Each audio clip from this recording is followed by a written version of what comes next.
So thanks for talking to me, to us, to the readers of the pool. I saw the film last night and I really, really enjoyed it. Good. I wanted to know, what does sort of peculiarness mean to you, and were you a peculiar child? What does that mean? Yeah, peculiar means not ordinary, therefore extraordinary, different, and I don't know. I mean, I think lots of people have felt a bit weird and peculiar, at least once in their lives. I was extremely shy as a child, so I felt a bit like an outsider. But yeah, it's just, it's like the message in this movie. It's just, how to live with your peculiarity and how to embrace it. And yeah. Another thing I noticed about your character, who was just really, really finely drawn, I just thought about how easy it could have been for her to be like yes, she's very orderly and she shouts at everyone. It could have so easily have been that, of being just the lady who's the disciplinarian and be like a Miss Trunchbull character. But she was so nuanced and she had so much to her. I was wondering where that where that inspiration for her came from. What did you draw on for her? Yeah, the challenge for this character was exactly to have a lot of authority, but at the same time, her children adore her.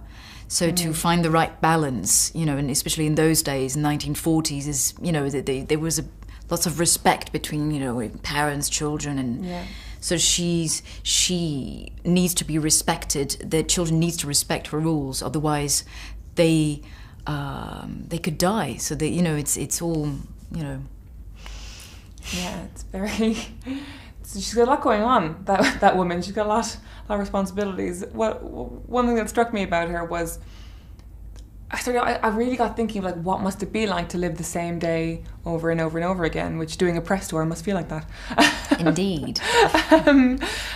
But if you were someone who lived the same day over and over again, and how precise she was very this is when we go for our walk, this is when we eat our meals, this is even though technically it shouldn't matter, it shouldn't really matter when they do that because they're just living the same thing. What did you... Yeah, I mean, if a child is late, if he's not showing up at 4:43, then it could kind of throw off her timetable.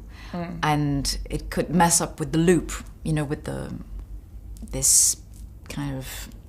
how to describe a loop? That is the question. It's a space and time where those children are safe. So it all has to be on time. Yeah. So that's why she's so tough with them, It's just her sense of even when she's not in control, she's in control. When I can't remember the name of the villain, but the Wonder Whites, when Baron arrives, she's no one, I'm in control, but I'm not in control. Yeah, I mean, it says, as a mother, you cannot show too much to your children, I think, when you get scared, when you find yourself in danger. So it's to protect her children. She doesn't want to scare them. Did you love scary films as a child? Yeah. Did you love being scared? I think children like to be scared, actually. I mean, as a child, I used to ask my mum to tell me a fairy tale every night, but it had to scare me. It had to end well at the same time. But I wanted a witch in the fairy tale, and otherwise it's not fun. It has to be, scary, exciting. If it's too bland, it's not very exciting. Yeah, there has to be and real fairy power. tales there's always an element of danger in them, know. And no, I think it's important, actually. It makes it thrilling. Yeah. What do you think of the notion that fairy tales, they're kind of they're a woman's medium because they're told by women to their children. It's the oldest sort of story that was kind of oldest form of stories that we have, and they come from women trying to scare their children to make them not go outside and not put themselves in danger. Yeah, and I also life is not all wonderful and rosy. There are moments of darkness, so I think children kind of are getting prepared to life with fairy tales. Yeah. I mean, you have Bambi, who was so scary. That was kind of traumatizing. Was that your big moment when you were a kid? And Bambi is quite tough. I don't think people would be able to do movies like this anymore. But at least, in Miss Peregrine's Home for Peculiar Children, it is scary, but it's very Tim Burton, so it remains quite light, weirdly, and funny and poetic. It's not just, Yeah. So, last question.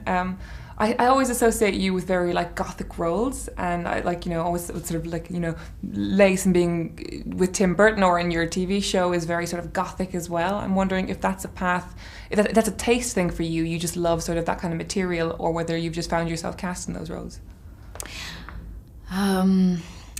You know, I'm drawn to characters that are quite complex and dense, and I'm not doing movies just because it's supernatural. I don't really, you know, it's just for the sake of it. I just like characters that are, you know, like quite ballsy, strong, but I like when there's a vulnerability, you know, behind it, crack in the armor, yeah.